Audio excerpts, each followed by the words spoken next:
upon a truth about herself. A truth about her own insecurities, her own competitive spirit, her own struggle with, and perhaps that was the real lesson of the day. Chapter 6. The Shattered Mirror. The aftermath of the gym fiasco hung heavy in the air for days, a palpable tension that made casual conversation feel like walking on eggshells. Reba felt a profound sense of shame, the kind that burrowed deep into your bones. Her apology to Barbara Jean had been sincere, but the sting of Barbara Jean's triumphant, "You want to be me?" lingered, a bitter taste in her mouth. She didn't want to be Barbara Jean, but she couldn't deny the envy, the fleeting desire for that effortless confidence, that new, pretty glow. The kids, surprisingly, seemed to bounce back quickly. Ben and Ven, after a brief pause in their video game, were back to their usual antics. Mrs. H, meanwhile, continued her quiet, relentless consumption, seemingly oblivious to the domestic drama unfolding around her. Reba found herself observing Mrs. H more closely now, seeing past the locust to the woman underneath, a woman whose own struggles with self-worth were perhaps masked by food, just as Reba's were sometimes masked by sarcasm and a fierce independence. Cheyenne, however, was still smarting from Van's careless new pretty comment. Reba found her daughter one afternoon, slumped on her bed, scrolling through social media with a despondent expression. "Hey buddy, what are we watching?" Reba asked gently, sitting beside her. Cheyenne merely sighed, scrolling past an impossibly toned-in, "No, we're not." Reba knew what she meant. They weren't watching, they were comparing. And in the brutal world of online perfection, Cheyenne was finding herself wanting a rock, paper, scissors for it. Reba offered, trying to lighten the mood, a callback to the morning's earliest silliness. Cheyenne managed a weak smile. "Fine, let's go." She held up her fist. Reba knew the drill. "You're gonna pick scissors, aren't you?" Cheyenne laughed, a genuine, albeit fragile, sound. "Get out." She threw her hand, scissors, and Reba, predictably, chose rock. Cheyenne groaned. "Dang it, Mom!" Reba pulled her into a hug. "Honey, what's really bothering you?" Cheyenne buried her face in Reba's shoulder. "It's Van. And Barbara Jean. And everyone talks about how great Barbara Jean looks. And Van said, I'm not new pretty. And I feel like I'm not enough anymore." Her voice was muffled, thick with tears.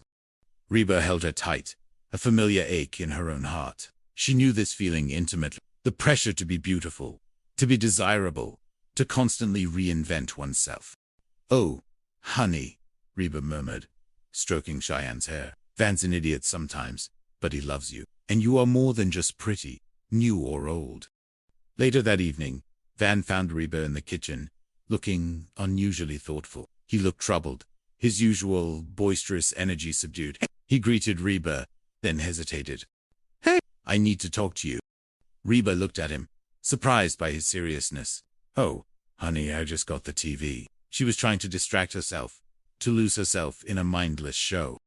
Van shook his head, his gaze serious. "Well, I started thinking that maybe you don't think of me as new pritter, because I don't do enough to keep your interest." His voice was laced with a vulnerability Reba rarely saw in him. He was actually worried about Cheyenne's perception of him. Reba stared at him, bewildered. "No, honey, you're way hot." She was genuinely confused. This wasn't about her, or her attractiveness. It was about Cheyenne.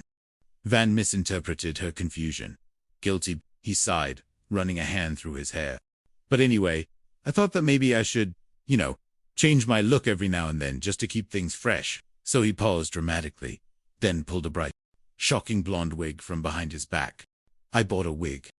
Reba stared at the garish blonde hairpiece, then back at Van's earnest, anxious face. She couldn't help but laugh, a genuine, surprised burst of mirth. The absurdity of it all, the lengths people would go to for perceived attractiveness. Cheyenne, drawn by the laughter, walked into the kitchen. She took one look at Van holding the blonde wig, and her eyes widened in disbelief. "Thank you," she muttered, her voice dripping with sarcasm. Reba, still chuckling, gently took the wig from Van. "Cheyenne, put that down. Listen to me." She turned to Van, her expression softening. "I think it's a good thing that when I look at you, I don't see the beautiful girl with the killer bod." She paused, seeing the confusion on his face. "I see my wife, and I'm attracted to her, whether she's all dressed up, ready to go out, or just sitting on the couch, wearing those washed-up flannel pajamas. Van's eyes, which had been clouded with worry, slowly cleared. A genuine smile spread across his face. Really? Yeah, Reba nodded, her gaze warm and sincere. You're beautiful to me because of who you are. Cheyenne, listening intently, felt a warmth spread through her chest. The words, coming from Reba, resonated deeply. It wasn't about being new pretty, or a Halle Berry, or a Marsha. It was about being loved for her authentic self. Van, however, ever a goofball, had to add his own spin. I feel kind of stupid. Reba chuckled, shaking her head. That's also who you are. And I love it. She reached out, taking Cheyenne's hand. Come on, you! Cheyenne looked at her, surprised. Where are we going? Reba winked at Vano. We are going upstairs. Van's eyes lit up. He grabbed the blonde wig, a mischievous glint in his eye. Hold on. I thought you didn't want me to wear that. Cheyenne smiled. A real, unburdened smile. Sometimes I want to feel new pretty. She took the wig from him, a playful glint in her eyes, and headed upstairs, Van eagerly following. Reba watched them go, a gentle smile on her face. Perhaps the day's drama hadn't been entirely in vain. Perhaps, through all the chaos and misunderstandings, everyone was learning a little something about what truly mattered. Beauty, she realized, wasn't a static thing, or something you had to chase. It was in the eyes of the beholder. Yes, but more importantly, it was in the heart of the one who carried it. And sometimes, it was in a ridiculous blonde wig, worn with love and a touch of silliness. Chapter 7. The Lingering Sting. Despite the small reconciliation between Cheyenne and Van, and the undeniable relief that Jordan was gay, the air between Reba and Barbara Jean remained frosty. Reba's apology, though sincere, had been met with a polite but distant acceptance. Barbara Jean was hurt, deeply so, and Reba knew it would take more than a few muttered words to mend the tear in their friendship. Reba found herself replaying the entire gym incident, cringing at her own judgmental assumptions. She had been so quick to believe the worst, so eager to find fault, all because of her own insecurities. It was a harsh mirror reflecting her own flaws, and she didn't like what she saw. One afternoon, Reba decided to try and break the ice. She bought a small, thoughtful gift, a beautiful, artisanal soap that smelled of lavender and honey, something she knew Barbara Jean would appreciate. She found Barbara Jean in her kitchen, meticulously organizing her protein shakes. "Hey," Reba said, holding out the small package. I wanted to give you this, no strings, just a peace offering." Barbara Jean took the soap, her expression unreadable. "Thanks, Reba." Her voice was polite, but still cool, distant. Reba sighed, taking a seat at the kitchen island. "Look, Barbara Jean, I know I messed up. It wasn't just about Brock's paranoia, though that didn't help. It was me. I was jealous. I was insecure. You looked so good, so confident, and I felt like I was shrinking."